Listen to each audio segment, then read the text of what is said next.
Hi everyone, Jennifer Blevins-Smith with Integral Clinic Solutions, and you're watching my YouTube channel, Navigating the Business of Medicine.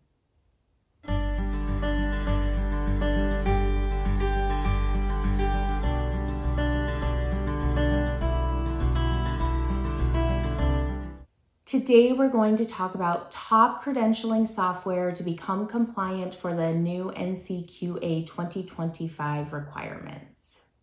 My number one question is, are you ready for this new compliance implementation starting July 1st by the NCQA for your credentialing process? If this is the first time you've heard about it, I do have another video that I did about this, so check that out and then come back and watch this one.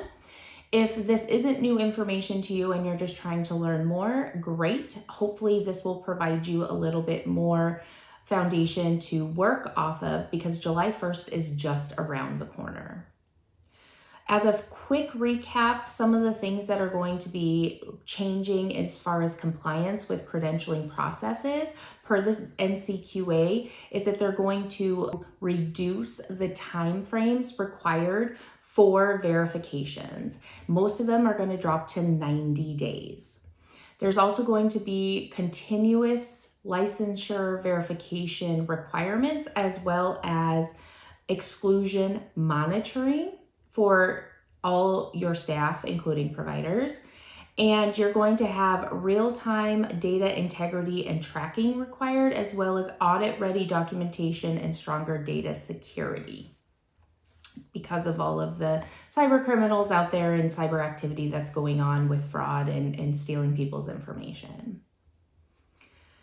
So because we're going to be talking about credentialing software, I just want to let you know that there's some things that need to be your points when you're investigating the software to help you with this compliance.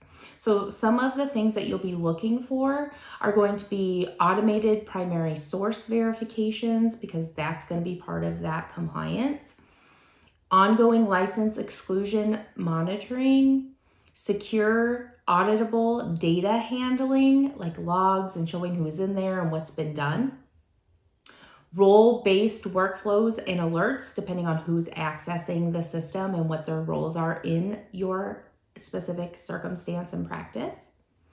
You want to see if it's integrated with CAQH, HR, your EMR, and payer systems. That's going to be a really big one. And then the bonus would be, and it's not, I would say, probably a deal breaker, but it would be beneficial if it was an NCQA or CVO certified vendor, because that's going to put you at lower risk of using this software because they are hitting all of the requirements to become certified in the credentialing software department. Okay.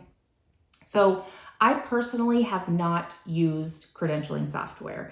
This was kind of up and coming when I was really involved with credentialing and contracting. So I have seen demos for some. I couldn't tell you which ones they were. I can tell you where they were at years ago when I watched them, but I know they have come a very long way. So actually this list was generated by ChatGPT for me, and it's providing me the top 5 with some of the reasons why it will help you stay compliant with the new requirements, okay? So I have it written down. The first recommended credentialing solution is Verisys Licensure and Monitoring, VERISYS. It has automated primary source verification across all US licenses and board certifications, which is great. You're not having to manually go in and check all of those on a regular basis, which is the new requirement. It has real-time monitoring of license expirations, exclusions from different programs like OIG, and sanctions that have been put on providers' licensures.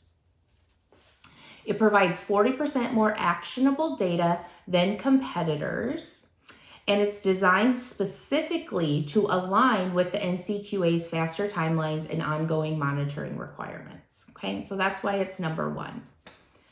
I will put the links to the homepage of all of these different softwares in the description of the video so that you can go check it out, request demos if you need to, okay? Number 2, Health Stream, Credential Stream, and Workforce Validate. It automates PSV and continuous credentialing monitoring. It includes secure handling of credentialing data. It's audit-ready documentation provided, and workflows are customized for the NCQA rules. Lastly, it offers integrated education modules and strong compliance tracking. Number 3, Medallion CVO Credentialing. It's an NCQA certified automation and ability to produce committee-ready credentialing packages in as little as 3 days, which is impressive. And it reduces the manual work and supports compliance and continuous verification standards. Number 4, MedTrainer Credentialing Platform. Workflow automation for PSV, exclusion screening, and license renewal alerts. It's backed by strong user reviews, which is the first one so far that has mentioned that. Supports audit readiness and error reduction to meet NCQA standards. And then the 5th one is the SciMed One App Pro, SY.MED. It's a cloud-based, widely used credentialing system.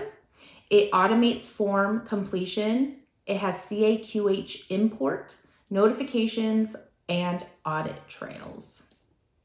So these are some really nice, brief overviews. I'm sure that these softwares have way more features and bells and whistles than what we are just going over today, but it just kind of gives you a breakdown of how it would help with these new requirements that are going to be implemented in a few weeks, or I guess it would be like a week. Oh my gosh, we're almost in July, aren't we?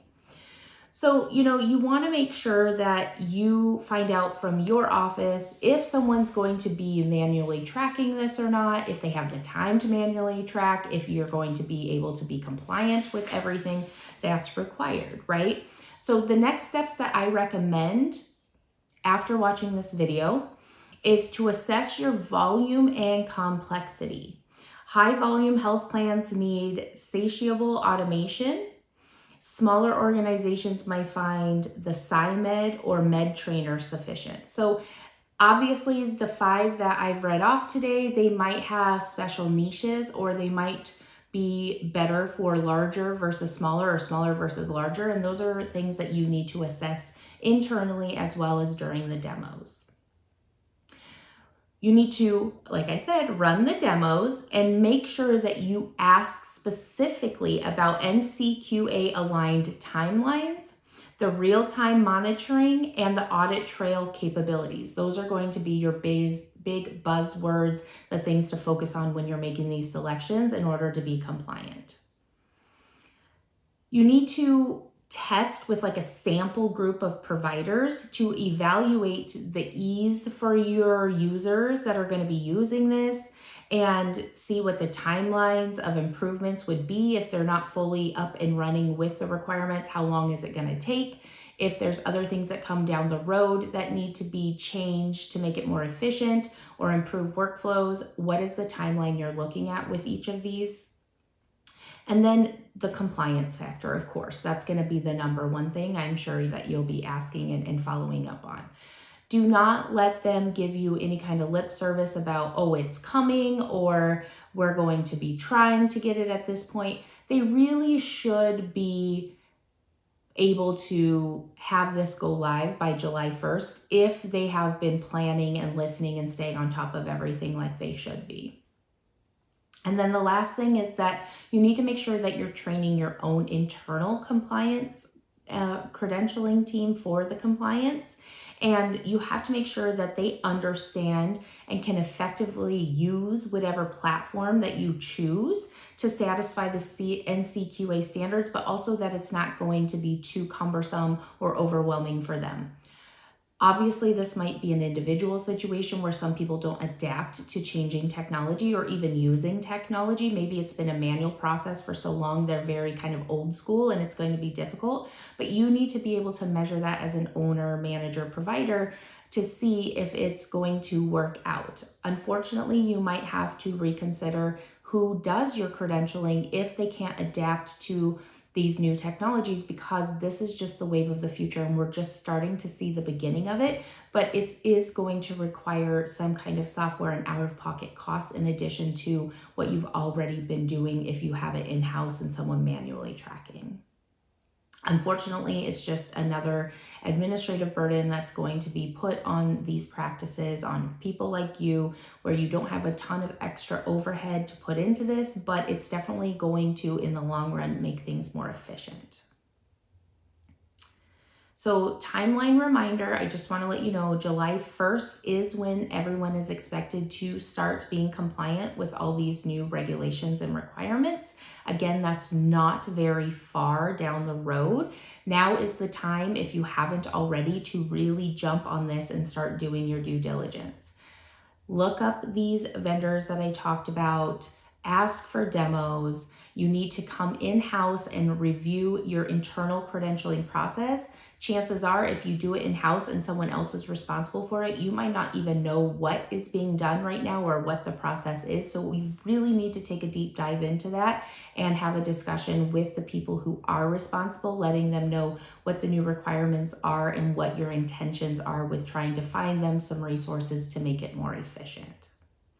Especially if you are planning on growing your practice, adding more providers, this is going to be very important. If you have any questions or comments about this, please leave that in the comments below. If you felt that today's video was helpful, please smash that thumbs up button. Subscribe to my channel if you haven't already, and please share this with your colleagues whom you feel would benefit. Maybe they haven't heard of this new compliance requirement yet, or they are a little behind with getting prepared. So please share that. Make me very happy if you could share it. Thank you so much, and we'll see you next time. Bye-bye.